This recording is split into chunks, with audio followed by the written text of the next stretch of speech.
If you're concerned about global economy, if you're concerned about human rights, if you're concerned about educational advancement, if you're concerned about advancement for the poor, you should be pro-Israel rather than pro-Palestinian. So tell us a little bit about, just because you've been to Israel a lot, and just being a well studied in that area. What's going on over there? What's the trouble? I know it goes way back to the Old Testament, not just recent events.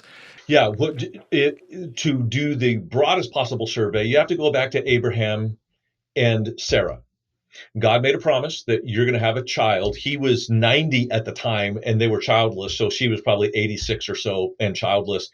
Chances are like zero that you have a child at that age without divine intervention. But in his impatience, it was Sarah, actually, not Abraham, who said, "Hey, why don't you sleep with Hagar, my handmaiden? That's how we're going to have a baby." And so, listen, this is completely apart from end times theology, but if men, I'm speaking to you, if your wife ever says to you, "Hey, why don't you sleep with another woman? That would be good for our relationship." The answer is a hard stop no. That child, and this is so interesting to me, Rusty, and I didn't realize this till about 5 years ago. God made a promise to Abraham that I will bless your offspring. Ergo, if he has an illegitimate child, that child is going to be blessed as well. Hmm. And in fact, the same promises that were made to Isaac were also given to Ishmael. How many children did Isaac eventually have through Jacob? 12. How many? So 12 tribes of Israel. How many tribes were there from Ishmael? 12. Wow. The same promises that were made, because they were made to Abraham. So here's a lesson apart from the end times theology. When God makes a promise, he's going to keep the promise. Mm-hmm. And if you illegitimize your side, the promise still stands, but it may come back to bite you if you don't do it God's way. So from Ishmael and Isaac on down, there has always been fraternal turmoil between the children of Ishmael and the children of Isaac. And that's what we're seeing today. We saw the turmoil really heighten in the 4th and 5th century AD with Muhammad, who, by the way, could have been a Christian, but he was rejected by the Christian community because of his background. Again, when you don't do things God's way, you pay the price. So because he was rejected, he was kind of interested in Judaism and kind of interested in Christianity. Both rejected him. He veers off on his own, gets these revelations that we now call the Quran. And ever since then, there has been a violent opposition between Jews and Muslims.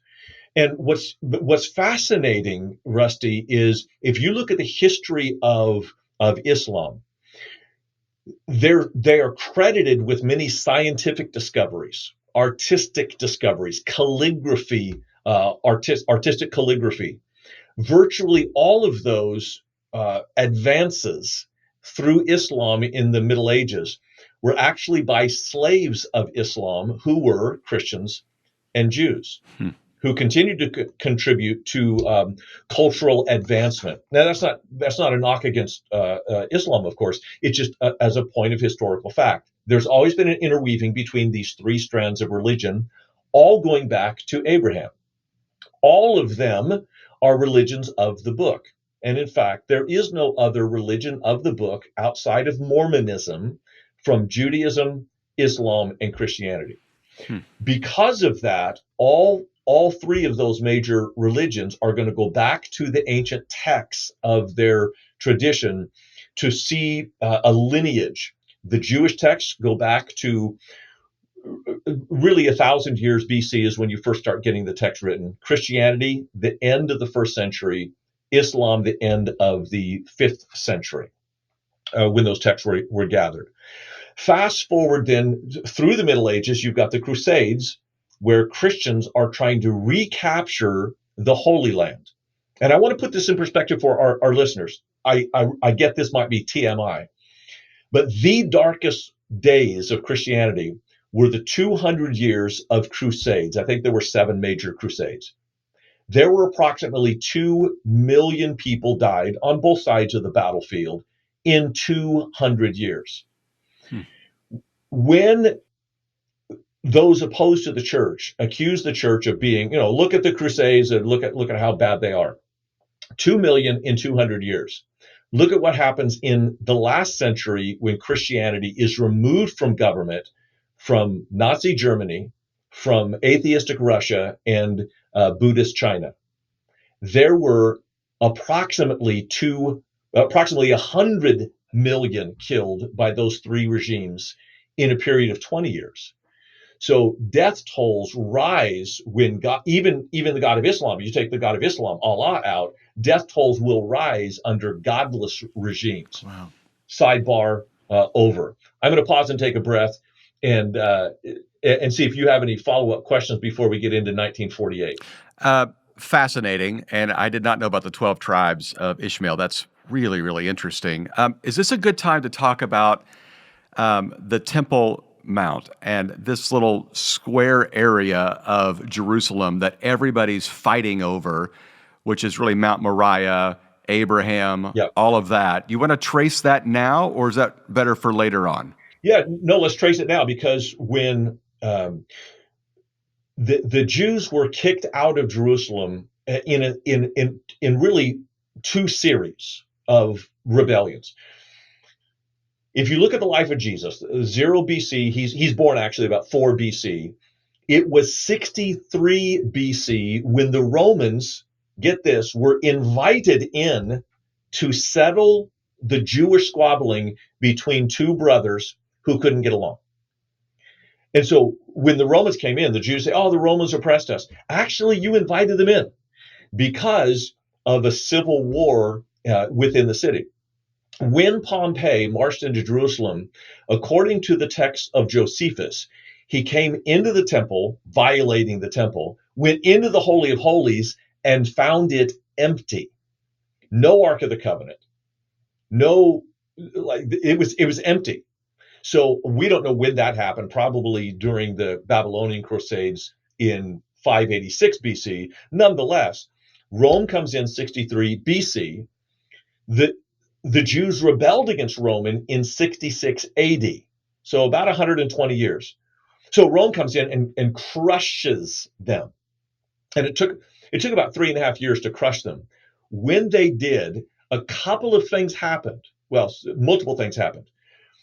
We think the Romans destroyed the Jewish temple, when point of fact is the Jews who had lost the city run into the temple as a fortress. It's a military fortress now, not just a temple of God. They knew they were going to lose it, so they ambushed the portico of Solomon. So when the Romans came in, they burnt it on top of them. Wow. Crazy story. Titus, the general who was leading the campaign, told his forces, do not destroy this city. We want to keep this city as a Roman city. But when the Jews burned their own temple on top of Roman soldiers, the Roman soldiers went out of control and destroyed it, as Jesus predicted 40 years earlier, stone from stone. It was at that point that the Temple Mount was cleared, the whole city was cleared. Jews were mostly kicked out, not allowed to live in their sacred city, and they built a temple to Zeus, or actually it would be Jupiter, the Roman form of Zeus, on the Temple Mount. Hmm. That temple stood there really into the second century. You have another rebellion. The Jews tried to retake the city, and at that point, the Romans said, you're out. 136 AD, they're completely kicked out, and they go to Babylon, they go into Europe, they go into northern Israel. I know that's kind of a lot of detail, Hmm. but just think 63 BC, Romans come in the first time. 66, they destroy the temple. 135, all the Jews are kicked out. It's a Roman city. When Rome fell in the 4th century, Muslims took over the Temple Mount, and it is then that they built what is called the Dome of the Rock that we see today on the spot where the temple stood. To this day, the Dome of the Rock is the second most sacred site to Muslims in the world, on top of the first most sacred site to Jews.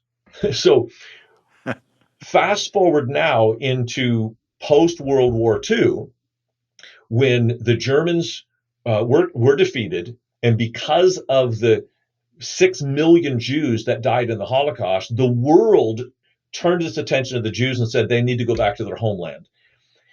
The people of Palestine, and Israel, true Israelites or Jews, do not like calling it Palestine because that indicates that it's Palestinian territory. And they would say it's always illegitimately Palestine, always legitimately Israel. But in 1948, the powers of the world said, we are going to give Israel back to the Jews. And so the Jews came in and basically took over the private homes of Palestinians and pushed them out to these areas that are secondary areas like the Gaza Strip, like the Golan Heights, and allowed the former Palestinians to only live in those areas. Take a breath. It is easy in our current political situation to fight for the underdog and say, man, those Palestinians, they got the raw end of the stick. If you take a realistic historical, and I'll just lay my cards on the table, I am pro-Israel. I'm pro-Israel because as a Christian, and if you're a Christian, you should be pro-Israel too, because you're an adopted child of Abraham. Salvation comes through the Jews, through the Messiah Jesus, back to our father Abraham. And all of us who claim the name of Jesus, we have been adopted as, well, Paul uses the illustration, a grafted branch. So for theological reasons, I'm pro-Israel. For democratic reasons, I'm pro-Israel. It is the only democratic state in the Middle East. So if you care about economic advancement of the poor, you should be pro-Israel. Prior to, and I know this is going to be controversial, but prior to Israel entering the Palestinian territory in 1948, it was mostly uninhabited. It was mostly very poor. It was mostly deterioration of human rights, education for women, protection for those who were outsiders, immigration from other neighboring warring areas. Today, Israel is a robust first world nation surrounded by other nations that are not. So if you're concerned about global economy, if you're concerned about human rights, if you're concerned about educational advancement, if you're concerned about advancement for the poor, you should be pro-Israel rather than pro-Palestinian. And with that, you announce your candidacy. Yeah, hard. I mean, I know a lot of people are going to be upset with that. I would just challenge you to see what Palestine was like prior to the state of Israel, and think about what Palestine would be like without a democratic government. Now, I'm not saying that the state of Israel is without its sins. Certainly, there has been some retaliation that is out of proportion to the attacks. But let's be clear, Hamas is not a nation. Mm-hmm. It is a terrorist organization Mm-hmm. that is embedded in a Palestinian territory. Okay. They do not accept the right for Israel to exist. So once you say that a nation does not have the right to exist, you put your cards on the table. And if you are hiding, say, under a school or under a hospital, these tunnels are, I mean, now that they've been exposed, we're seeing the network of tunnels and what they contain.